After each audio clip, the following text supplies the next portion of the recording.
All set, I take it? We finished what we could.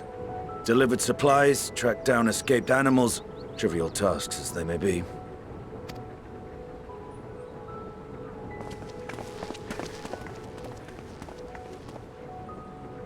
That's enough, don't you think? If there was anything more important still undone, that would be a problem in itself. The vessel is essentially ready for departure. All that remains is to load the final batch of supplies and see everyone on board. Once we've readied the ether burner, that is. Ah, had a feeling we might find you all here. Our consultations with the Loperates, too, have run their course.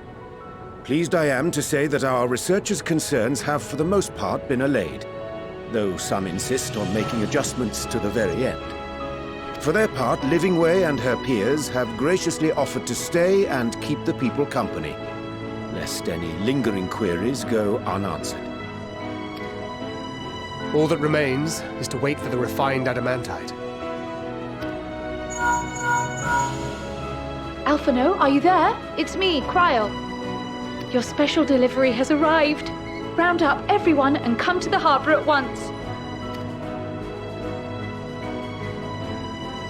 Speak of the devil. Let us go at once.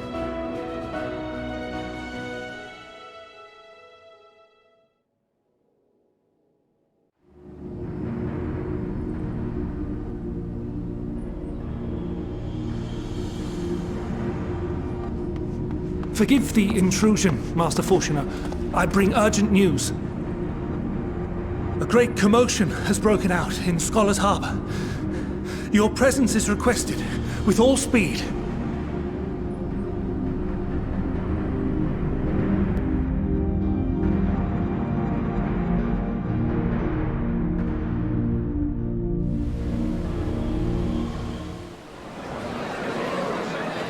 Now, where might this delivery be?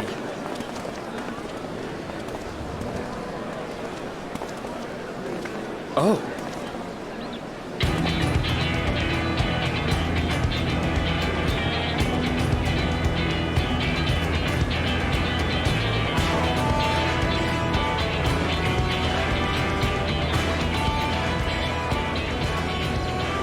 I'm sure it's very important, but we cannot accept these without the proper permits. By the 12! Surely, these can't all be.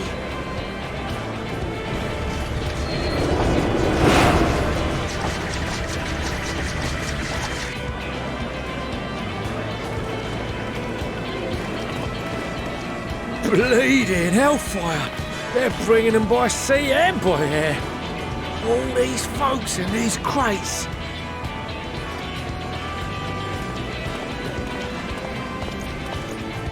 And more on the way. Got your adamantite right here. A bigger haul than any of these sorry bastards brought, and that's no lie. Yes, because you were charged with seeing the shipments from Gridania and Uldar here, along with your own. Give credit where credit is due. Sounds like the sorry whinging of a sore loser. An hypocrite to boot. Ain't no way a scrawny whelp like you took a dozen steps inside a Dalamant shard. I'll have you know I went all the way to the entrance. I played a vital role in keeping a lookout whilst our expeditionary forces secured the adamantite. Left you outside so you wouldn't get anyone killed, did they? Well then, credit where credit's due, you did a right fine job sitting on your ass. Take that back. Make me. I will not stoop to your level.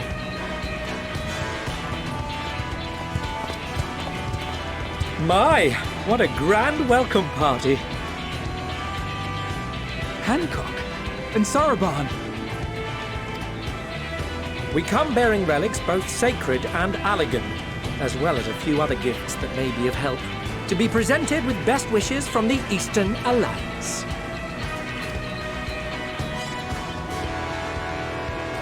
I myself have come with a sacred relic of the Kojin. Upon learning of your need, Bunchen bade me deliver it on behalf of the Blue with all haste.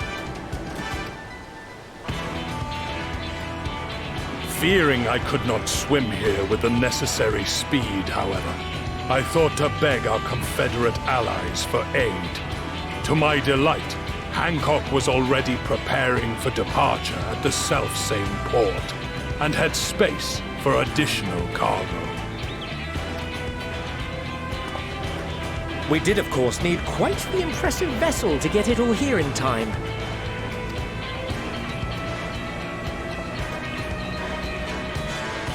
That is all wonderful to hear, but what of the extraordinary cost? I shudder to think of the ransom we must pay for such a bounty. Fret not for your coin purse, young Alphino. Lord Lolorito looks ever towards the profits of the future, and thus the East Aldenar Trading Company went to some lengths to reduce the financial liability. And since the Scions funded the entire venture, not a gill need be rendered up in compensation. Everything is already yours. We funded the venture? When? Don't let the name fool you. This coinkeeper knows a thing or two about spending.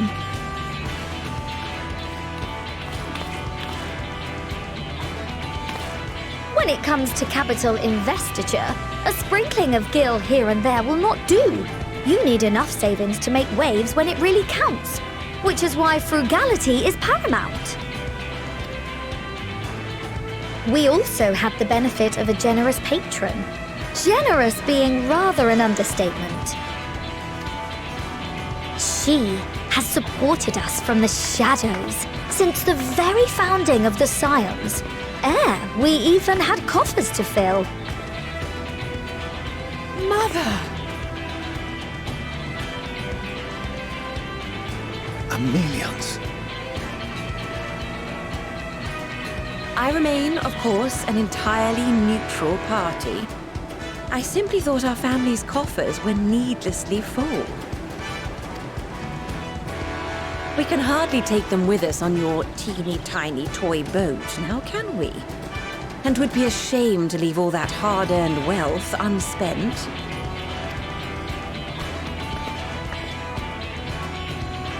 Waste not.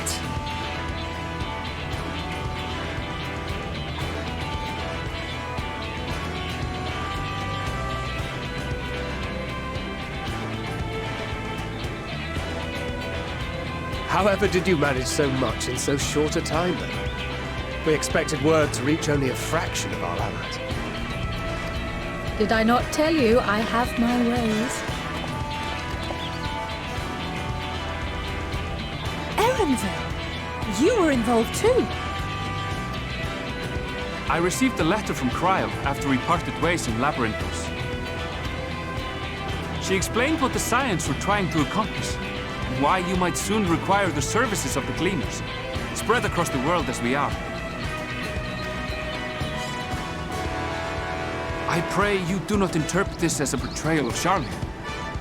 I accept that the Forum's aim in pushing us to our limits was to preserve what knowledge we have, and I bear you no ill will for it. Yet, in collecting that knowledge, what I came to appreciate most about our star is that there remains so much we do not know. That is why I chose to help the Scions, to combat the obliteration of those countless, undiscovered wonders. I held no illusions that they would be less demanding taskmasters. Though, rest assured, if I had, I would have been sorely disappointed.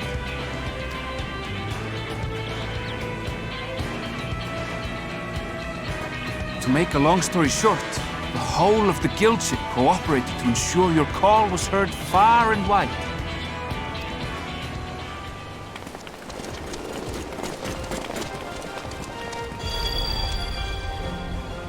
What's this about a ship that can fly to the moon? And why didn't you mention it sooner? The one time you don't beg my aid, your problem's a bloody ship that can fly to the moon. See it! You brought the team. Of course. Garland Ironworks' finest. You need only point us towards my new favorite ship. As you like us not suspect, we've also brought adamantite for Mordona's Dalamud Shard. I admit to some consternation upon first receiving Kryl's message. So few scions remain at the Rising Stones now. Far too few for such an expedition. However, the Gleaners were able to secure us reinforcements. Idleshire's treasure hunters, not least among them.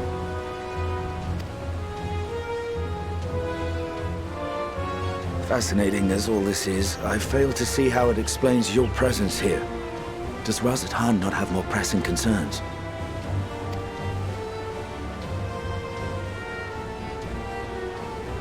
We do. Yet averting the final days would be the most expedient solution. That, and I am indebted to you.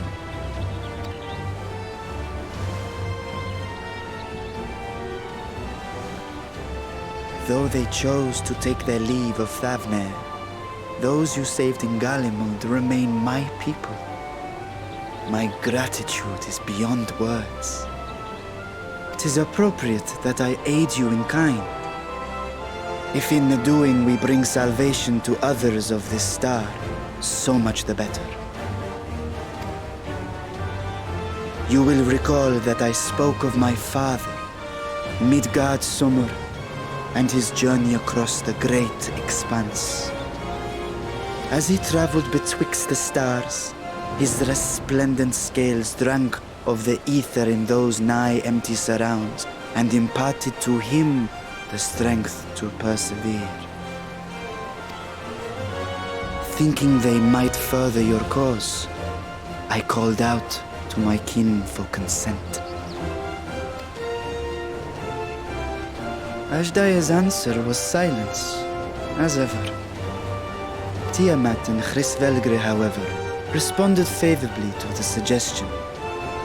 My sire, too, stirred from his slumber long enough to speak and say, "Very well."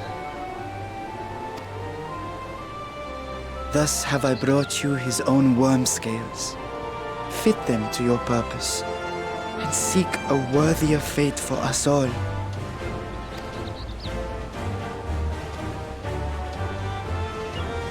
You'd be hard-pressed to find someone else so familiar with the unique properties of dragon scales. So I invited myself in.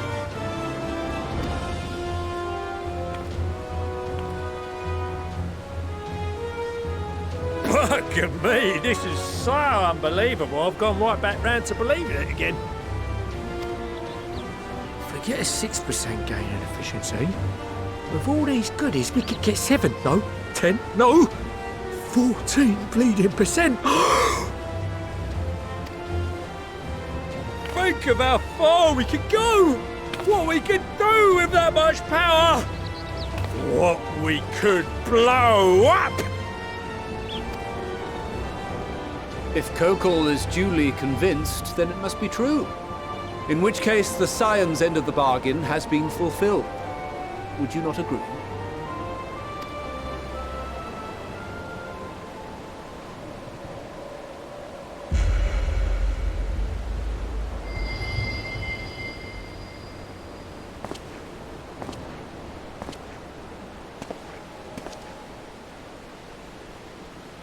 Yes, Father?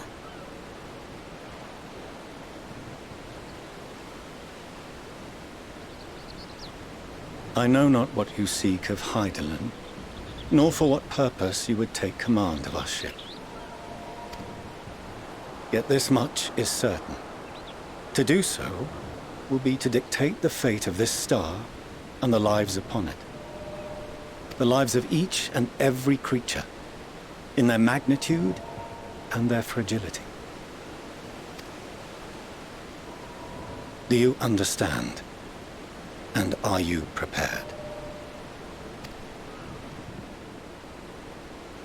We have seen and we have felt how much each life shapes this world. And so we are determined to abandon none. We understand what is at stake, And we are prepared to bear this burden.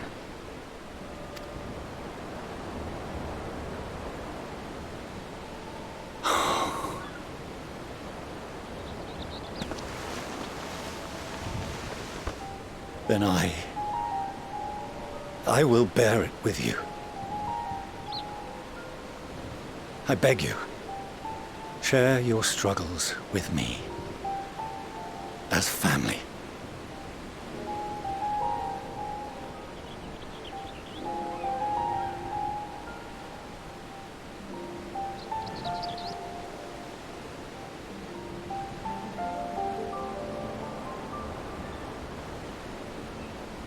You grasped my fingers with such tiny hands the day you were born.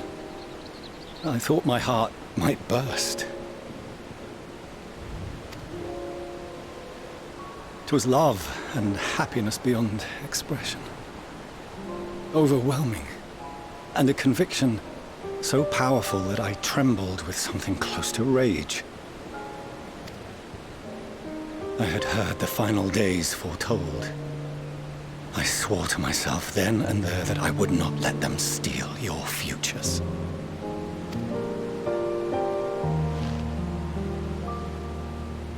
The great exodus would succeed, must succeed. No sacrifice or sin was worse than the alternative. If anything gave me pause, 'twas mine own father. The Archon Louisoix openly decried Garlean's policies, a perspective which I regarded with increasing disdain as I grew older. Yet even as part of me thought him a fool, perhaps I also hoped that he, of all people, would devise a brilliant means to save my children. A naive hope, but stubborn enough that I could never bring myself to keep you apart.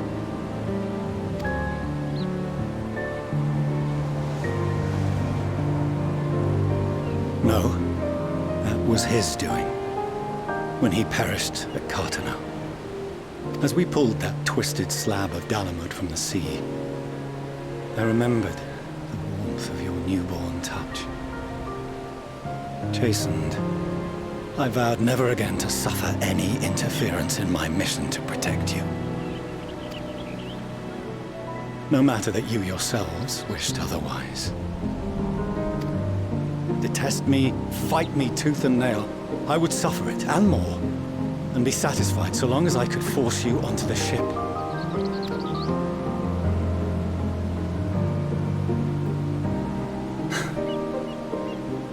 I was wrong. You two have grown so much stronger and so much wiser than I dared dream. You have earned the right to walk your own path, and already begun to do so. Good. Because there are things we care about, and people we love, and none of them is replaceable. Not a one. It cannot have been an easy journey for you to have come so far. We shall be glad to acquaint you with the finer details someday, once this danger has passed.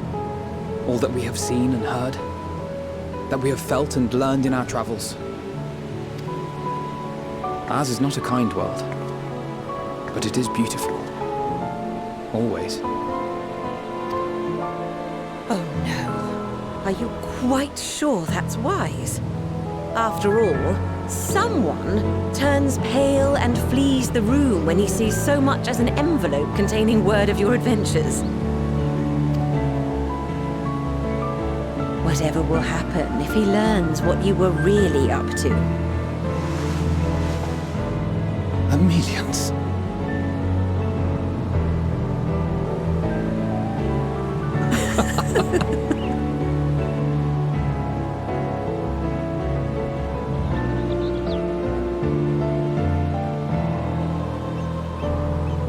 Though I have wronged my children most gravely, I owe you an apology as well. I assumed that it was the Scion's influence that made them so keen to charge headlong into danger.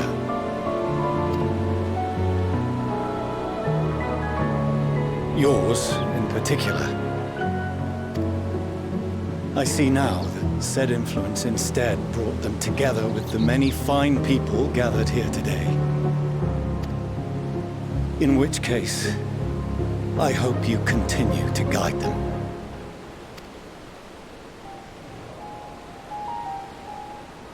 If we've finished loitering about the harbor, might I suggest we put our plans into motion? People are beginning to look confused. Perhaps you can spare a few words ere they resume the tedious lugging of cargo. You have no small number of friends and admirers here after all.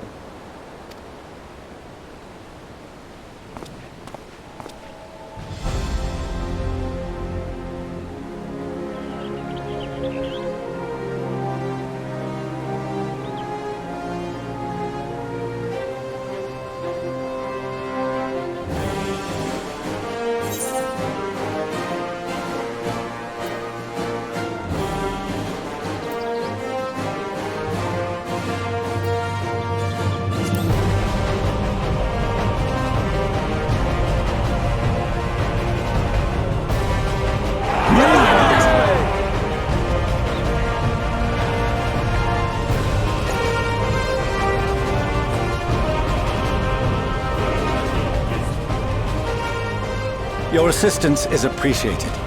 Now, in an orderly fashion, if you please.